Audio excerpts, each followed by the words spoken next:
आज है 9 अगस्त, विश्व आदिवासी दिवस। अंग्रेजी में कहे तो international day of the indigenous people.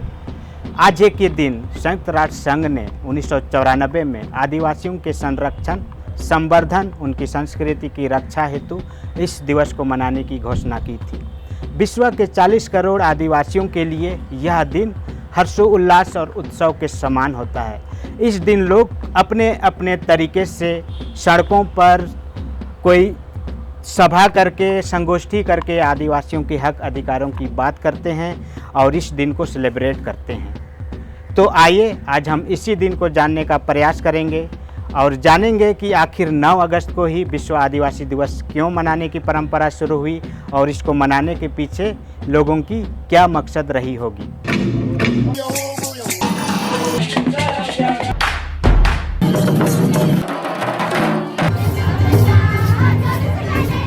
जोहार दोस्तों, मैं हूं गोविंद टोप्पो और आप देख रहे हैं लोकतंत्र 19। सबसे पहले विश्व आदिवासी दिवस की आप सभी दर्शक बंधुओं को ढेर सारी शुभकामनाएं और हार्दिक अभिनंदन करता हूं। संसार में कुछ चीज़ें अनोखी और अनमोल होती हैं, उन्हीं में से एक है आदिवासी समुदाय। उनकी संस्कृति, उनका खान पान, उनका प्राकृतिक प्रेम और उनकी अनोखी जीवन शैली। आदिवासी जन इस धरती के मूल निवासी माने जाते हैं और प्रारंभ से ही प्रकृति को अपने जीवन का हिस्सा बनाए हुए हैं। जैसा कि हम सभी जानते हैं, आदिवासी 2 शब्दों के संधि से बना है। आदि जोड़वासी अर्थात इस धरती पर आदिकाल से निवास करने वाले वैसे मूलवासी विभिन्न देशों में वहाँ के मूल निवासी हैं, उन्हें हम आदिवासी की संज्ञा देते हैं या आदिवासी कहते हैं। इस संसार में 195 से अधिक देश पाई जाती है, जिनमें से 90 से अधिक देशों में आदिवासियों की संख्या पाई जाती है और इन 90 देशों में 5000 अलग अलग समूहों में आदिवासी समुदाय और 7000 इनकी अलग अलग भाषाएं पाई जाती है, जो कि इस विश्व में इनकी अलग संस्कृति, अलग पहचान को दर्शाती हैं। अगर हम भारत की परिदृष्टि में बात करें तो 2011 की जनगणना के अनुसार भारत में कुल जनसंख्या का 8.6% भाग आदिवासियों की है, यानी 104 मिलियन। कहने का मतलब 10 करोड़ 45 लाख के ऊपर आदिवासियों की संख्या है। अगर हम राज्य की बात करें तो मध्य प्रदेश में आदिवासियों की संख्या बहुतायत के साथ है, यानी सबसे ज़्यादा मध्य प्रदेश में पाई जाती है। उसके बाद महाराष्ट्र, राजस्थान, गुजरात, छत्तीसगढ़, उड़ीसा, झारखंड, पश्चिम बंगाल, आंध्र प्रदेश, पूर्वोत्तर राज्य, असम, मेघालय, मिजोरम, मणिपुर, त्रिपुरा जैसे राज्यों में आदिवासी बहुतायत के साथ पाए जाते हैं और अपनी जीवन शैली को जीते हैं। वहीं अगर हम अपने राज्य झारखंड की बात करें तो 2011 की जनगणना के अनुसार झारखंड में 85 लाख के ऊपर आदिवासियों की संख्या है, जिनमें से संथाली आदिवासी 27 लाख के ऊपर पाए जाते हैं, जो इस राज्य में सबसे अधिक जनजातियों की सूची में गिने जाते हैं। झारखंड में 32 जनजातियों में 8 जनजाति आदिम जनजातियों की मानी जाती है। अब हम 9 अगस्त विश्व आदिवासी दिवस को मनाने की परंपरा कैसे शुरू की गई और यूएनओ ने आज ही के दिन इस दिवस को मनाने की घोषणा की, इसको जानने का प्रयास करेंगे।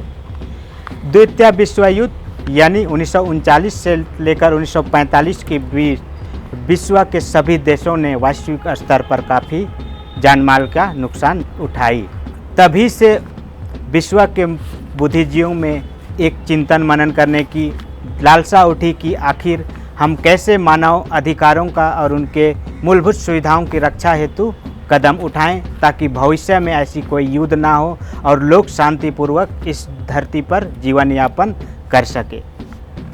इसी चिंतन मनन का परिणाम है कि सन 1945 में यानी 24 अक्टूबर 1945 को एक संस्था अर्थात ऑर्गेनाइजेशन को बनाने की मानसा लोगों में उठी, जिसका परिणाम है संयुक्त राष्ट्र संघ यानी यूनाइटेड नेशन ऑर्गेनाइजेशन की स्थापना हुई। यह संस्था विश्व के तमाम लोगों के मानवाधिकार और उनके हक अधिकारों की बात करती है, उनको जीवन जीने, उनको इस धरती पर शांतिपूर्ण जीवन जीने के लिए प्रतिबद्ध रहती है। इस संसार में सबसे पहले आदिवासी दिवस मनाने की परंपरा की शुरुआत की बात करें तो अमेरिकी देशों के विभिन्न आदिवासी समुदायों ने इस कदम में पहला कदम उठाया।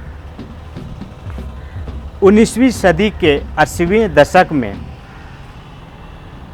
12 अक्टूबर को अमेरिकी देशों में कोलंबस दिवस मनाने की प्रथा प्रचलित थी, जिसका वहाँ के आदिवासियों ने पुरजोर विरोध किया और उन्होंने कहा कि कोलंबस उस उपनिवेशी शासन व्यवस्था का प्रतिनिधित्व करता है जिसके चलते अमेरिकी के विभिन्न देशों में आदिवासियों का बृहद पैमाने पर नरसंहार हुआ था। इसी का परिणाम है कि लोग उस क्षेत्र में एकजुट हुए और आंदोलन करना शुरू कर दिए।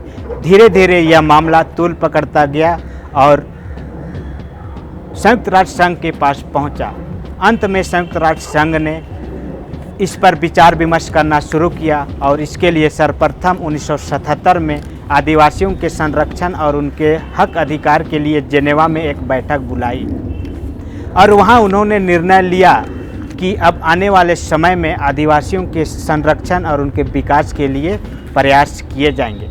इस जेनेवा में हुए अंतर्राष्ट्रीय सम्मेलन में विभिन्न देशों से आए हुए प्रतिनिधियों ने भरपूर और पुरजोर तरीके से कोलंबस दिवस के स्थान पर आदिवासी दिवस मनाने की मांग पर अड़े और तभी से संयुक्त राष्ट्र संघ ने 12 अक्टूबर 1992 में घोषणा की कि अब 12 अक्टूबर को प्रत्येक वर्ष विश्व में आदिवासी दिवस मनाया जाएगा।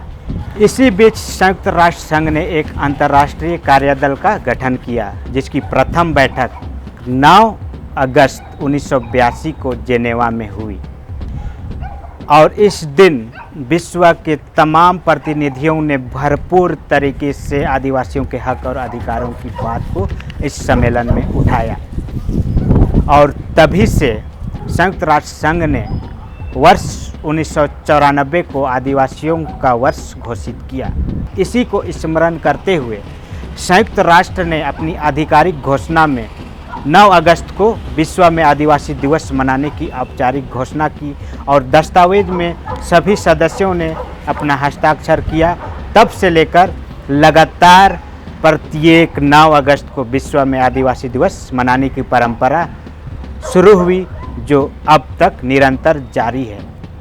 इस सम्मेलन में सभी देशों के प्रमुखों ने प्रमुखता से आदिवासियों के जल जंगल जमीन, उनकी संस्कृति, उनके खान पान, उनके रहन सहन पर गहन विचार विमर्श किया और सबने यह संकल्प लिया कि आने वाले समय में कैसे आदिवासियों को संरक्षित किया जाए, कैसे आदिवासियों के हक अधिकारों को उनके तक पहुंचाया जाए। इसके लिए सबने भरपूर अपना योगदान दिया और उन्होंने इस सम्मेलन को सफल बनाया। तब से लेकर आज तक प्रत्येक 9 अगस्त को विश्व में आदिवासी दिवस मनाने की परंपरा शुरू हुई।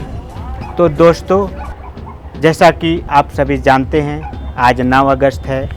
हम भारत के परिदृश्य में या अपने राज्य के परिदृश्य में अगर हम बात करें तो यह आदिवासियों के लिए कितना महत्वपूर्ण दिन है। वैसे इस संसार में आदिवासियों का उत्थान अभी भी दयनीय स्थिति में है। अभी भी आदिवासी अपने हक अधिकारों के लिए निरंतर प्रयासरत हैं और संघर्ष करते आ रहे हैं। तो आइए दोस्तों, आज इस आदिवासी दिवस के अवसर पर हम संकल्प करते हैं और यह घोषणा करते हैं कि आने वाले समय में हम अपने अधिकारों, अपने लोगों और अपने आदिवासियों के रक्षा के लिए कैसे कदम उठाते हैं। बाकी इस वीडियो पर आप अपनी प्रतिक्रिया दे सकते हैं। यह वीडियो आपको कैसी लगी नीचे कमेंट बॉक्स पर ज़रूर बताएं और अपनी प्रतिक्रिया देकर हमें अनुग्रहित करें। आज के लिए इतना ही, फिर कभी कोई नए आदिवासी मुद्दों पर मिलते हैं। तब तक के लिए जोहार रहेगा, नमस्कार रहेगा। बहुत बहुत आभार, धन्यवाद।